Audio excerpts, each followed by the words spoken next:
Genesis chapter 6 verses 8 through 10. And Noah found grace in the eyes of the Lord.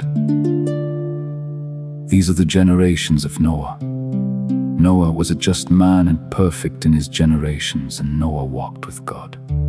And Noah begat 3 sons, Shem, Ham, and Japheth.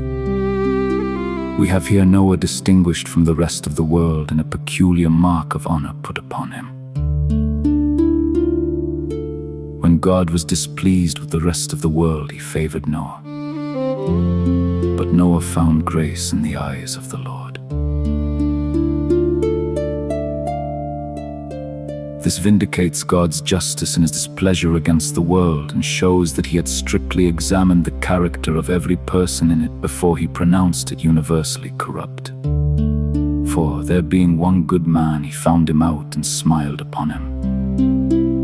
It also magnifies his grace towards Noah, that he was made a vessel of God's mercy when all mankind besides had become the generation of his wrath. Distinguishing favors bring under peculiarly strong obligations.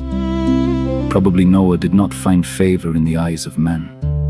They hated and persecuted him, because both by his life and preaching he condemned the world. But he found grace in the eyes of the Lord.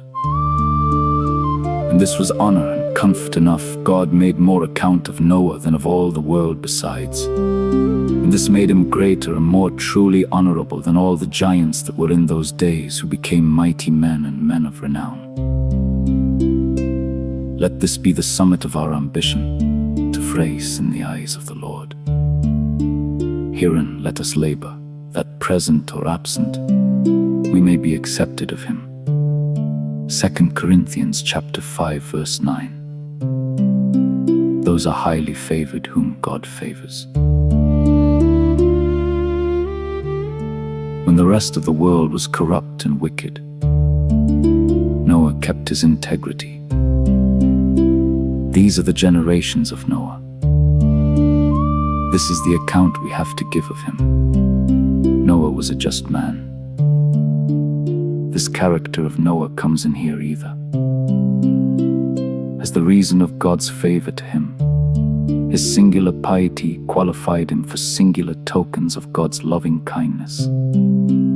Those that would find grace in the eyes of the Lord must be as Noah was, and do as Noah did. God loves those that love him, or as the effect of God's favor to him. It was God's good will to him that produced this good work in him. He was a very good man, but he was no better than the grace of God made him.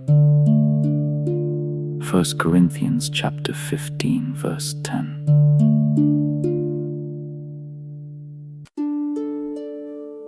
Now observe his character.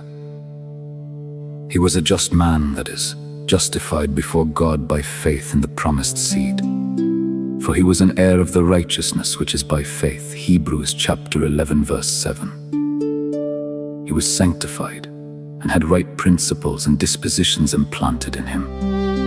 And he was righteous in his conversation, one that made conscience of rendering to all their due, to God his due, and to men theirs note. None but a downright honest man can find favor with God. That conversation which will be pleasing to God must be governed by simplicity and godly sincerity, not by fleshly wisdom. 2 Corinthians chapter 1 verse 12. God has sometimes chosen the foolish things of the world, but he never chose the lavish things of it. He was perfect, not with a sinless perfection, but a perfection of sincerity. And it is well for us that by virtue of the covenant of grace upon the score of Christ's righteousness, sincerity is accepted as our gospel perfection. He walked with God, as Enoch had done before him. He was not only honest but devout. He walked, that is, he acted with God as one always under his eye. He lived a life of communion with God.